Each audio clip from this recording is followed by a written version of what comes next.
ಕೇರಳದಲ್ಲಿ ಸಿಎಂ ಆಗಿ ಸತೀಶನ್ ಅವರು ಆಯ್ಕೆಯಾಗಿದ್ದಾರೆ. ಕಾಂಗ್ರೆಸ್ ಹೈಕಮಾಂಡ್ನಿಂದ ತೀರ್ಮಾನವನ್ನ ಕೈಗೊಳ್ಳಲಾಗಿದೆ. ದೆಹಲಿಯಲ್ಲಿ ಸುದ್ದಿಗೋಷ್ಠಿಯಲ್ಲಿ ಮಹತ್ವದ ಘೋಷಣೆಯನ್ನ ಮಾಡಲಾಗಿದೆ. ಕೆಸಿ ವೇಣುಗೋಪಾಲ್ ಕೂಡ ಭಾರಿ ನಿರೀಕ್ಷೆಯಲ್ಲಿದ್ರು, ಯಾಕಂದ್ರೆ ಹೈಕಮಾಂಡ್ಗೆ ಬಹಳ ಹತ್ತಿರವಾಗಿದ್ರು. ಮತ್ತೆ ಬಹಳಷ್ಟು ಶಾಸಕರು ಕೆಸಿ ವೇಣುಗೋಪಾಲ್ ಕಡೆಗೆ ಬ್ಯಾಟ್ ಬೀಸಿದ್ರು, ಅವರಿಗೆ ಬೆಂಬಲವಾಗಿ ನಿಂತಿದ್ರು, ಅವ್ರ ಹೆಸರನ್ನೇ ಹೇಳಿದ್ರು ಅಂತಾನೂ ಕೂಡ ಚರ್ಚೆಗಳಾಗ್ತಾ ಇತ್ತು. ಈಗ ಕೆಸಿ ವೇಣುಗೋಪಾಲ್ಗೆ ಶಾಕ್ ಆಗಿದೆ. ಕಾಂಗ್ರೆಸ್ ಹೈಕಮಾಂಡ್ ಫೈನಲಿ ಅಳ್ದು ತೂಗಿ ವಿಡಿ ಸತೀಶನ್ ಅವರನ್ನ ಕೇರಳ ಸಿಎಂ ಆಗಿ ಆಯ್ಕೆಯನ್ನ ಮಾಡಿದೆ. ಸುದ್ದಿಗೋಷ್ಠಿಯಲ್ಲಿ ಘೋಷಣೆಯನ್ನ ಮಾಡಲಾಗಿದೆ. ರಿಸಲ್ಟ್ ಬಂದ್ ಇಷ್ಟ ದಿನ ಆದ್ರೂ ಕೂಡ ಕೇರಳದಲ್ಲಿ ಸಿಎಂ ಆಯ್ಕೆ ವಿಷಯ ಇದೆಯಲ್ಲ, ಅದು ಬಹಳಷ್ಟು ಕಗ್ಗಂಟಾಗಿತ್ತು. ರೇಸ್ನಲ್ಲಿ ಸುಮಾರು 4-5 ಜನ ಹೆಸರು ಕೇಳಿ ಬಂದಿತ್ತು.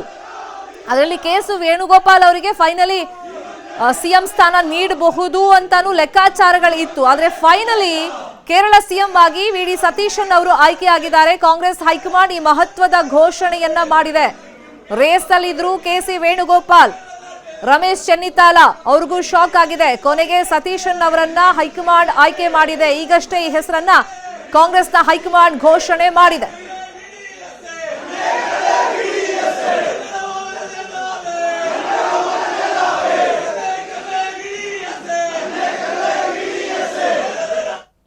Congress Legislature Party had met in Thiruvananthapuram on May 7th, 2026 and had unanimously resolved to authorize the Congress President to appoint the new leader of the CLP in the state of Kerala. Accordingly, the Congress President has held extensive discussions with the chairperson of the Congress Parliamentary Party, leader of the opposition in the Lok Sabha, the AICC observers who had met with the newly elected MLAs on May 7th, 2026, and many other leaders from the state, including MPs, former PCC presidents, have also been consulted. It has been decided that Shri V.D. Satishan be appointed as the leader of the CLP. Thank you so much. The Congress Legislature Party. ಇದು ದೆಹಲಿಯಲ್ಲಿ ಸುದ್ದಿಗೋಷ್ಠಿ ನಡೆಸಿದಂತ ಸಂದರ್ಭದಲ್ಲಿ ಕೇರಳ ಮುಖ್ಯಮಂತ್ರಿಯ ಆಯ್ಕೆಯನ್ನ ಮಾಡಲಾಗಿದೆ. ಸತೀಶನ್ ಅವರಿಗೆ ಪಟ್ಟವನ್ನ ನೀಡಲಾಗಿದೆ. ಯಾಕಂದ್ರೆ ಈ ಹಿಂದೆ ಅವರು ವಿರೋಧ ಪಕ್ಷದ ನಾಯಕನಾಗಿ ಕೆಲಸ ಮಾಡಿದ್ರು, ಸಾಕಷ್ಟು ಪಾಪ್ಯುಲಾರಿಟಿ ಕೂಡ ಅವ್ರಿಗಿದೆ. ಮತ್ತೆ ಕಾಂಗ್ರೆಸ್ ಪಕ್ಷವನ್ನ ಅಲ್ಲಿ ತಳಮಟ್ಟದಿಂದಲೂ ಕೂಡ ಎಲೆಕ್ಷನ್ ಸಂದರ್ಭದಲ್ಲಿ ತಳಮಟ್ಟದಿಂದಲೂ ಕಾರ್ಯಕರ್ತರನ್ನ ಬೂತ್ ಮಟ್ಟದಿಂದಲೂ ಕೂಡ ಈ ಕಾಂಗ್ರೆಸ್ ಪಕ್ಷವನ್ನು ಅಧಿಕಾರಕ್ಕೆ ತರುವಂತ ನಿಟ್ಟಿನಲ್ಲಿ ಶ್ರಮಿಸಿದಂತ ಕೀರ್ತಿ ಅವರಿಗೆ ಸಲ್ಲುತ್ತೆ. ಸೊ ಫೈನಲಿ ಈಗ 10 ದಿವಸ ಆದ್ಮೇಲೆ ರಿಸಲ್ಟ್ ಬಂದು 10 ದಿವಸ ಆಗಿದೆ. ಒಂಥರ ಕಗ್ಗಂಟಾಗೆ ಉಳಿದಿತ್ತು, ಯಾರಿಗೆ ಪಟ್ಟವನ್ನ ಕಟ್ಟಬೇಕು ಅಂತ ಹೇಳಿ ನಾಯಕರು ಚರ್ಚೆ ಮೇಲೆ ಚರ್ಚೆಯನ್ನ ಮಾಡ್ತಾ ಇದ್ರು. ಫೈನಲಿ ರಾಹುಲ್ ಗಾಂಧಿ ಅವರು ಸುಮಾರು 40 ನಿಮಿಷ ಚರ್ಚೆ ಮಾಡಿ ಸತೀಶನ್ ಅವರ ಹೆಸರನ್ನ ಆಯ್ಕೆ ಮಾಡಿದ್ದಾರೆ. ಈಗ 4 ಜನರ ಹೆಸರು ರೇಸ್ನಲ್ಲಂತೂ ಕೇಳಿ ಬಂದಿತ್ತು. ಅದರಲ್ಲೂ ಕೆಸಿ ವೇಣುಗೋಪಾಲ್ ಅವರಿಗೆ ಫೈನಲಿ ಪಟ್ಟವನ್ನ ಕಟ್ಟಲಾಗುತ್ತೆ. ಹೈಕಮಾಂಡ್ ನಾಯಕರಿಗೆ ಬಹಳ ಹತ್ರವಾಗಿದ್ದಾರೆ. ಅಂದ್ರೆ ಇಲ್ಲಿ ಶಾಸಕರ ಆಯ್ಕೆ ಮಾಡಬೇಕಾಗುತ್ತೆ. ವೀಕ್ಷಕರನ್ನು ಕೂಡ ಕಳಿಸಲಾಗಿತ್ತು, ಅವರಿಂದ ಕೂಡ ವರದಿಯನ್ನ ಪಡ್ಕೊಳ್ಳಲಾಗಿತ್ತು. ಫೈನಲ್ ಆಗಿ ಸತೀಶನ್ ಅವರು ಕೇರಳ ಸಿಎಂ ಆಗಿ ಆಯ್ಕೆ ಆಗಿದ್ದಾರೆ.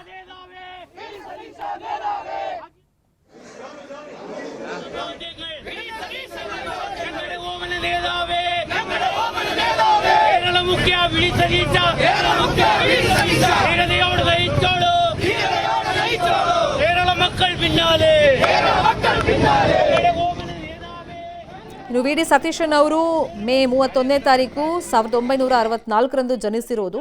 ಅಂದ್ರೆ ಅವರ ರಾಜಕೀಯ ಪಯಣವನ್ನ ನೋಡ್ತಾ ಹೋಗೋದಾದ್ರೆ 2001ರಿಂದ ಪುರೂರು ಶಾಸಕರಾಗಿ ಅವರು ಆಯ್ಕೆ ಆಗ್ತಾರೆ. 2021ರಿಂದ ಕೇರಳದಲ್ಲಿ ವಿಪಕ್ಷ ನಾಯಕನಾಗಿ ಅವರು ಕೆಲಸವನ್ನ ಮಾಡಿದ್ದಾರೆ. ಮತ್ತೆ ಕೇರಳ ಕಾಂಗ್ರೆಸ್ನ ಅಧ್ಯಕ್ಷರಾಗಿನೂ ಕೂಡ ಕೆಲಸವನ್ನ ಮಾಡಿದ್ದಾರೆ. ಇನ್ನು LLB ಮತ್ತೆ LLM ಪದವೀಧರ ಈ ಸತೀಶನ್ ಅವರು 10 ವರ್ಷ ಕೇರಳ ಹೈಕೋರ್ಟ್ನಲ್ಲೂ ಕೂಡ ವಕೀಲರಾಗಿ ಕೆಲಸ ಮಾಡಿದ್ದಾರೆ. ವಿದ್ಯಾರ್ಥಿ ಜೀವನದಿಂದಲೇ ಕೂಡ ಒಂದು ನಾಯಕತ್ವ ಗುಣವನ್ನ ಬೆಳೆಸ್ಕೊಂಡಿದ್ರು. ಆಗ್ಲಿಂದು ರಾಜಕಾರಣದ ಬಗ್ಗೆ ಬಹಳಷ್ಟು ಆಸಕ್ತಿ ಅವ್ರಿಗಿತ್ತು. 1996ರಲ್ಲಿ ಅವರು ವಿಧಾನಸಭೆಗೆ ಸ್ಪರ್ಧೆ ಮಾಡ್ತಾರೆ, ಸೋಲನ್ನ ಅನುಭವಿಸ್ತಾರೆ. 2001ರಲ್ಲಿ ಮೊದಲ ಬಾರಿಗೆ ಅವರು ಶಾಸಕರಾಗಿ ತಮ್ಮ ರಾಜಕೀಯ ಪಯಣವನ್ನ ಶುರು ಮಾಡಿದ್ದಾರೆ. ಈ ಬಾರಿ ಕಾಂಗ್ರೆಸ್ ಗೆಲುವಿನ ರೂವಾರಿ ಆಗಿದ್ದಾರೆ. ಅಂದ್ರೆ ಇವ್ರ ಪಾತ್ರ ದೊಡ್ಡದಿದೆ ಈ ಸತಿ UDF ಗೆಲ್ಲೋದಕ್ಕೆ. ಇನ್ನು ಸತತ 6ನೇ ಬಾರಿ ಶಾಸಕರಾಗಿ ಅವರು ಆಯ್ಕೆಯಾಗಿರೋದು. ಪರವೂರು ಕ್ಷೇತ್ರದಿಂದ 6ನೇ ಬಾರಿ ಶಾಸಕರಾಗಿ ಆಯ್ಕೆಯಾಗಿದ್ದಾರೆ. ಈ ಸತಿ ಅವ್ರು ಗೆದ್ದಿರುವಂತ ಅಂತರ 20,600 ಮತಗಳು. ಇವ್ರ ಪರವಾಗಿನೂ ಶಾಸಕರು ಬ್ಯಾಟ್ ಬೀಸಿದ್ರು, ಇಲ್ಲ ಅಂತಲ್ಲ. ಅಂದ್ರೆ ಇವ್ರಿಗೂ ಪಾಪ್ಯುಲಾರಿಟಿ ಅನ್ನೋದು ಅಫ್ಕೋರ್ಸ್ ಇದ್ದೇ ಇದೆ. ಮತ್ತೆ ಈ ಸತಿ ಅಲ್ಲಿ UDF ಗೆಲ್ಲೋದಕ್ಕೆ, ಕಾಂಗ್ರೆಸ್ ಗೆಲ್ಲೋದಕ್ಕೆ ಒಂದು ಪ್ರಮುಖ ಕಾರಣಕರ್ತರು ಇವ್ರು ಆಗಿದ್ರು. ಸೊ ಆ ನಿಟ್ಟಿನಲ್ಲಿ ಈಗ ಅಳ್ದು ತೂಗಿ ಶಾಸಕರ ಅಭಿಪ್ರಾಯವನ್ನ ಸಂಗ್ರಹ ಮಾಡಿ, ಮತ್ತೆ ಕಾಂಗ್ರೆಸ್ಗೂ ಕೂಡ ಇದೊಂದು ಚಾಲೆಂಜ್, ಅಸ್ತಿತ್ವದ ಪ್ರಶ್ನೆ ಈಗ ಎದುರಾಗಿದೆ. ಒಂದು ಇತಿಹಾಸ ಇದ್ರೂ ಕೂಡ ಕಾಂಗ್ರೆಸ್ಗೆ ಈಗ ಅಧಿಕಾರವನ್ನ ಉಳಿಸ್ಕೊಳ್ಳುವಂತ ನಿಟ್ಟಿನಲ್ಲಿ ಒಂದು ಚಾಲೆಂಜ್ ಅಂತೂ ಇದ್ದೇ ಇದೆ. ಈಗ CM ಆಯ್ಕೆ ಅನ್ನೋದು ಅಷ್ಟು ಈಸಿ ಅಲ್ಲ ಕಾಂಗ್ರೆಸ್ ಪಕ್ಷಕ್ಕೆ. ಸೊ ಹಂಗಾಗಿ ಅಳ್ದು ತೂಗಿ ಭವಿಷ್ಯದ ಪಕ್ಷದ ದೃಷ್ಟಿಯಿಂದ, ಅಸ್ತಿತ್ವದ ದೃಷ್ಟಿಯಿಂದ ಈಗ VD ಸತೀಶನ್ ಅವರನ್ನ ಕೇರಳ CM ಆಗಿ ಕಾಂಗ್ರೆಸ್ನ ಹೈಕಮಾಂಡ್ ಆಯ್ಕೆ ಮಾಡಿದೆ. ಅಲ್ಲಿಗೆ 10 ದಿನಗಳಿಂದ ಏನೆಲ್ಲ ಸಸ್ಪೆನ್ಸ್ ನಡೀತಾ ಇತ್ತು, ಚರ್ಚೆ ಮೇಲೆ ಚರ್ಚೆ ನಡೀತಾ ಇತ್ತು, ಅದಕ್ಕೆಲ್ಲಕ್ಕೂ ಕಾಂಗ್ರೆಸ್ನ ಹೈಕಮಾಂಡ್ ಸತೀಶನ್ ಅವರ ಹೆಸರನ್ನ ಘೋಷಣೆ ಮಾಡೋ ಮೂಲಕ ಅಧಿಕೃತವಾಗಿ ತೆರೆಯನ್ನ ಎಳೆದಿದೆ. ಒಂದು ನಿರ್ಣಾಯಕ ಸಭೆ ಫೈನಲಿ ರಾಹುಲ್ ಗಾಂಧಿ ಮತ್ತೆ ಮಲ್ಲಿಕಾರ್ಜುನ್ ಖರ್ಗೆ ಅವರು ಮಾಡ್ತಾರೆ, ಮಲ್ಲಿಕಾರ್ಜುನ್ ಖರ್ಗೆ ಅವರ ನಿವಾಸದಲ್ಲೇ. ಸೊ ಈಗ ಚರ್ಚೆಗಳಿದ್ದು ಇವಾಗ 4 ಜನರ ಹೆಸರು ರೇಸಲ್ಲಿ ಏನಿತ್ತು ಅವ್ರನ್ನ ಬಿಟ್ಟು ಅಚ್ಚರಿಯ ಅಭ್ಯರ್ಥಿಯನ್ನು CM ಆಗಿ ಆಯ್ಕೆ ಮಾಡಿದ್ರು ಆಶ್ಚರ್ಯ ಇಲ್ಲ. ಇಬ್ಬರ ಜಗಳದಲ್ಲಿ 3ನೇ ಅವರಿಗೆ ಲಾಭ ಅನ್ನೋ ರೀತಿ ಅಂತನೂ ಚರ್ಚೆಗಳಾಗ್ತಾ ಇತ್ತು. KC ವೇಣುಗೋಪಾಲ್ ಹೆಸರಂತೂ ಇನ್ನೇನು CM ಕುರ್ಚಿ ಮೇಲೆ ಅವ್ರು ಕುತ್ಕೊಂಡೇ ಬಿಡ್ತಾರೆ ಅನ್ನೋಷ್ಟು ಮಟ್ಟಿಗೆ ಅಷ್ಟು ಸಮೀಪ ತನಕನೂ ಚರ್ಚೆಗಳಾಗ್ತಾ ಇತ್ತು. ಆದ್ರೆ ಕೊನೆಯದಾಗಿ VD ಸತೀಶನ್ ಅವರ ಹೆಸರನ್ನ ಕಾಂಗ್ರೆಸ್ನ ಹೈಕಮಾಂಡ್ ಅಧಿಕೃತವಾಗಿ ಘೋಷಣೆ ಮಾಡೋ ಮುಖೇನ ಕುರ್ಚಿ ಗೊಂದಲದ ಬಗ್ಗೆ ಕೇರಳದಲ್ಲಿ ಏನು 10 ದಿವಸಗಳಿಂದ ಚರ್ಚೆಗಳು ನಡೀತಾ ಇತ್ತು, ಅದಕ್ಕೆ ತೆರೆಯನ್ನ ಎಳೆಯುವಂತ ಕೆಲಸವನ್ನ ಮಾಡಿದೆ. ಯಾಕಂದ್ರೆ ನಂಗೆ CM ಹುದ್ದೆ ಬಿಟ್ಟು ಬೇರೆ ಯಾವ ಹುದ್ದೆನೂ ಬೇಡ ಅಂತೇಳಿ ಸತೀಶನ್ ಅವರು ಪಟ್ಟು ಹಿಡಿದು ಕೂತಿದ್ರು. ಈ ಆಯ್ಕೆ ಏನು 10 ದಿವಸಗಳಿಂದ ನಡೀತಾ ಇತ್ತು ಆ ಸಂದರ್ಭದಲ್ಲಿ. ಯಾಕಂದ್ರೆ ಪಕ್ಷದ ಗೆಲುವಿನ ಕಾರಣಕರ್ತ ನಾನು, ಅಂದ್ರೆ ನನ್ನ ಪಾಲು ಬಹಳಷ್ಟಿದೆ, ಪರ್ಸೆಂಟೇಜ್ ನೋಡಿದ್ರೆ ಜಾಸ್ತಿ ಇದೆ, ಹಂಗಾಗಿ ನನಗೆ ಅದೇ ಸ್ಥಾನ ಬೇಕು, CM ಸ್ಥಾನನೇ ಬೇಕು ಅಂತ ಪಟ್ಟು ಹಿಡಿದು ಕೂತಿದ್ರು. ಹೈಕಮಾಂಡ್ಗೂ ಕೂಡ ಒಂಥರ ಇಕ್ಕಟ್ಟಿನ ಪರಿಸ್ಥಿತಿ ಆಗಿತ್ತು, ಒಂದ್ ರೀತಿ ಕಠಿಣ ಪರಿಸ್ಥಿತಿಯನ್ನ ಎದುರಿಸ್ತಾ ಇತ್ತು.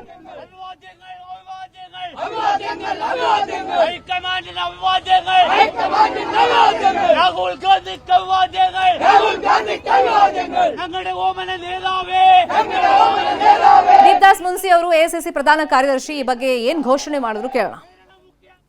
The Congress Legislature Party had met in Thiruvananthapuram on May 7th, 2026 and had unanimously resolved to authorize the Congress President to appoint the new leader of the CLP in the state of Kerala. Accordingly, the Congress President has held extensive discussions with the chairperson of the Congress Parliamentary Party, leader of the opposition in the Lok Sabha, the AICC observers who had met with the newly elected MLAs on May 7th, 2026, and many other leaders from the state, including MPs, former PCC presidents, have also been consulted. It has been decided that Shri VD Satishan be appointed as the leader of the CLP. Thank you so much. ಇದು Kerala CM ಆಯ್ಕೆ ಸಂದರ್ಭದಲ್ಲಿ ಅಧಿಕೃತವಾಗಿ ಘೋಷಣೆಯನ್ನ ಮಾಡಿರೋದು ಕಾಂಗ್ರೆಸ್ನ high command. ಆರಂಭದಿಂದ UDF ಯಾವಾಗ ಫಲಿತಾಂಶದಲ್ಲಿ ಬಹುಮತವನ್ನ ಸಾಬೀತುಪಡಿಸ್ತು, ಅಧಿಕಾರಕ್ಕೇರುವಂಥ ಸಂದರ್ಭದಲ್ಲಿ ನನಗೆ ಮುಖ್ಯಮಂತ್ರಿ ಸ್ಥಾನ ಕೊಟ್ಟರೆ ಮಾತ್ರ ನಾನು ಅದನ್ನು ಅಕ್ಸೆಪ್ಟ್ ಮಾಡ್ಕೊತೀನಿ, ಅದರ್ವೈಸ್ ನನಗೆ ಬೇರೆ ಯಾವುದೂ ಸ್ಥಾನ ಬೇಡ ಅಂಥೇಳಿ ಆರಂಭದಿಂದ ಸತೀಶನ್ ಅವರು ಪಟ್ಟು ಹಿಡಿದು ಕೂತಿದ್ರು. ಇನ್ನೊಂದು ಕಡೆ ರಮೇಶ್ ಚೆನ್ನಿತಾಲ ಅವ್ರಿಗೂ ಸಾಕಷ್ಟು ಪಾಪ್ಯುಲಾರಿಟಿ ಇದೆ ಕೇರಳಂ ರಾಜ್ಯದಲ್ಲಿ. ಸೊ ಅವರಿಬ್ಬರು ಒಂದು ರೀತಿ ತಿಕ್ಕಾಟವನ್ನು ನಡೆಸ್ತಾ ಇದ್ರು. ಅಂದರೆ ಹೈಕಮಾಂಡ್ ಮುಂದೆ ತಮ್ಮ ಬೇಡಿಕೆಯನ್ನು ಇಟ್ಟಿದ್ರು, CM ಸ್ಥಾನನೇ ಬೇಕು ಅಂತ.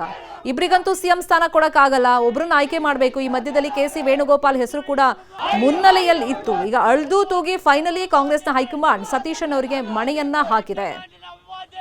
ಸೊ ಈ ಪಟ್ಟಿನ ಮಧ್ಯದಲ್ಲಿ ರಮೇಶ್ ಚೆನ್ನಿತಾಲ ಮತ್ತೆ ಸತೀಶನ್ ಅವರು ನಮ್ಗೆ CM ಕುರ್ಚಿನೇ ಬೇಕು ಅಂತ ಹೇಳಿ ಪಟ್ಟು ಹಿಡಿದು ಕೂತಿದ್ರಿಂದ ಕಾಂಗ್ರೆಸ್ ಹೈಕಮಾಂಡ್ಗೆ ಇದೊಂಥರ ಬಿಸಿ ತುಪ್ಪವಾಗಿ ಪರಿಣಮಿಸಿತ್ತು. ಅಧಿಕಾರದಲ್ಲಿ ಇದ್ರೂ ಕೂಡ CM ಆಯ್ಕೆ ಅನ್ನೋದು ಕಗ್ಗಂಟಾಗಿತ್ತು. ಯಾಕಂದ್ರೆ ಇಲ್ಲೇ ಪಕ್ಕದಲ್ಲಿ ಕರ್ನಾಟಕದಲ್ಲಿ ಆಲ್ರೆಡಿ ಸಿದ್ದರಾಮಯ್ಯ ಅವರು ಮುಖ್ಯಮಂತ್ರಿ ಆಗಿದ್ರು ಕೂಡ ಡಿ ಕೆ ಶಿವಕುಮಾರ್ ಅವರು ಈ ಪವರ್ ಶೇರಿಂಗ್ ವಿಷಯವಾಗಿ ಚರ್ಚೆಯನ್ನ ಮಾಡ್ತಲೇ ಇದ್ದಾರೆ.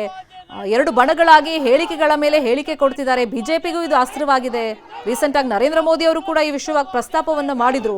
ಹಾಗಾಗಿ ಕೇರಳಂನಲ್ಲಿ ಆ ಸಿಚುವೇಶನ್ ನಿರ್ಮಾಣ ಆಗಬಾರ್ದು. ಆರಂಭದಲ್ಲೇ ಇದಕ್ಕೆ ಒಂದು ಮುಲಾಮನ್ನ ಹಚ್ಚಬೇಕು. ಬಣ ರಾಜಕೀಯ ಅಲ್ಲಿ ಸೃಷ್ಟಿ ಆಗಬಾರ್ದು. ನಾಯಕರು ಈ ಬಣಗಳನ್ನ ಸೃಷ್ಟಿ ಮಾಡಿಕೊಂಡು ಸರ್ಕಾರಕ್ಕೆ ಯಾವುದೇ ಸಮಸ್ಯೆಗಳನ್ನ ಮಾಡಬಾರ್ದು, ಅಥವಾ ಮುಂದೆ ಮುಖ್ಯಮಂತ್ರಿ ಆಯ್ಕೆ ಆದ್ಮೇಲೆ ಆ ವಿಷಯವಾಗಿ ಕೊಂಕನ್ ಎತ್ತಬಾರ್ದು. ಸೊ ಹಲವಾರು ಸವಾಲುಗಳಂತೂ ಕಾಂಗ್ರೆಸ್ನ ಹೈಕಮಾಂಡ್ ಮುಂದೆ ಇತ್ತು. ಅದನ್ನೆಲ್ಲ ಬ್ಯಾಲೆನ್ಸ್ ಮಾಡಿ ಈಗ ಸತೀಶನ್ ಅವರನ್ನ ಆಯ್ಕೆ ಮಾಡಲಾಗಿದೆ. ಅಳ್ದು ತೂಗಿ ಸಿಎಂ ಆಗಿ ಸತೀಶನ್ ಅವರನ್ನ ಕೇರಳಂನಲ್ಲಿ ಕಾಂಗ್ರೆಸ್ನ ಹೈಕಮಾಂಡ್ ಆಯ್ಕೆ ಮಾಡಿದೆ. ಕೆಸಿ ವೇಣುಗೋಪಾಲ್ಗೆ ಸಿಎಂ ಹುದ್ದೆ ಕೈ ತಪ್ಪೋದಕ್ಕೆ ಪ್ರಮುಖವಾಗಿ 4 ಕಾರಣಗಳಿವೆ ಅಂತೇಳಿ ಇನ್ಸೈಡ್ ಮಾಹಿತಿ ನ್ಯೂಸ್ 18ಗೆ ಲಭ್ಯವಾಗಿದೆ. ಹಾಗಾದ್ರೆ ರೇಸ್ನಲ್ಲಿ ಮುಂಚೂಣಿಯಲ್ಲಿದ್ದಂತ ಹೈಕಮಾಂಡ್ ನಾಯಕರಿಗೆ ಬಹಳ ಆಪ್ತರಾಗಿರುವಂತ ಕೆಸಿ ವೇಣುಗೋಪಾಲ್ ಅವರಿಗೆ ಕೇರಳಂನಲ್ಲಿ ಸಿಎಂ ಹುದ್ದೆ ಕೈ ತಪ್ಪಿ ಹೋಗಿದ್ಯಾಕೆ? 4 ಕಾರಣಗಳು ಅದರಲ್ಲಿ ಪ್ರಮುಖವಾಗಿದೆ ಅಂತೇಳಿ ನ್ಯೂಸ್ 18ಗೆ ಮಾಹಿತಿಗಳು ಲಭ್ಯವಾಗಿದೆ. ಕೆಸಿ ವೇಣುಗೋಪಾಲ್, ಸತೀಶನ್, ರಮೇಶ್ ಚೆನ್ನಿತಾಲ ನಡುವೆ ತೀವ್ರ ಪೈಪೋಟಿ ಅಂತೂ ನಡೀತಾ ಇತ್ತು. ಫೈನಲಿ ಅಳ್ದು ತೂಗಿ ಕೆಲವೊಂದು ಮಾನದಂಡಗಳ ಆಧಾರದ ಮೇಲೆ ಇದೀಗ ಕಾಂಗ್ರೆಸ್ನ ಹೈಕಮಾಂಡ್ ಸತೀಶನ್ ಅವರಿಗೆ ಮಣೆಯನ್ನ ಹಾಕಿದೆ. ಸತೀಶನ್ ಪರವಾಗಿ ಮುಸ್ಲಿಂ ಲೀಗ್ ಬ್ಯಾಟ್ ಅನ್ನ ಬೀಸಿತ್ತು. ಸಿಎಂ ಹುದ್ದೆಗೆ ಪಟ್ಟು ಹಿಡಿದು ಕೂತಿದ್ರು. ಕೇರಳಂನಲ್ಲಿ ಕಾಂಗ್ರೆಸ್ನ ಜನಪ್ರಿಯ ನಾಯಕ ಸತೀಶನ್. ಇನ್ನು ಕೆಸಿ ವೇಣುಗೋಪಾಲ್ ನೇಮಕ ಮಾಡಿದ್ರೆ ಬಣ ರಾಜಕೀಯದ ಭಯ ಕಾಂಗ್ರೆಸ್ ಹೈಕಮಾಂಡ್ ಮುಂದೆ ಕಾಡ್ತಾ ಇತ್ತು. ಎಲ್ಲ ಅಂಶಗಳನ್ನ ಪರಿಗಣಿಸಿ ಫೈನಲಿ ಸತೀಶನ್ ಅವರನ್ನ ಸಿಎಂ ಹುದ್ದೆಯಲ್ಲಿ ಕೂರಿಸೋದಕ್ಕೆ ಕಾಂಗ್ರೆಸ್ನ ಹೈಕಮಾಂಡ್ ಮಹತ್ವದ ನಿರ್ಧಾರವನ್ನ ಕೈಗೊಂಡಿದೆ. ಒಂದು, ಈ ಬಾರಿ ಪಕ್ಷ ಅಧಿಕಾರಕ್ಕೆ ತರುವಂತ ನಿಟ್ಟಿನಲ್ಲಿ ತಮ್ಮ ಪಾತ್ರ ದೊಡ್ಡದಿದೆ ಅಂತ ಮೊದಲಿಂದಲೂ ಕೂಡ ಸತೀಶನ್ ಅವರು ಹೇಳ್ಕೊಂಡು ಬರ್ತಾ ಇದ್ರು. ಅದನ್ನು ಕೂಡ ಇಲ್ಲಿ ಪಕ್ಷ ಪರಿಗಣನೆಗೆ ತಗೊಂಡಿದೆ. ಇನ್ನೊಂದ್ ಕಡೆ ಬಣ ರಾಜಕೀಯನ್ನ ಅವಾಯ್ಡ್ ಮಾಡುವಂತ ನಿಟ್ಟಿನಲ್ಲಿ ಸತೀಶನ್ ಅವರನ್ನ ಆಯ್ಕೆ ಮಾಡಿದೆ.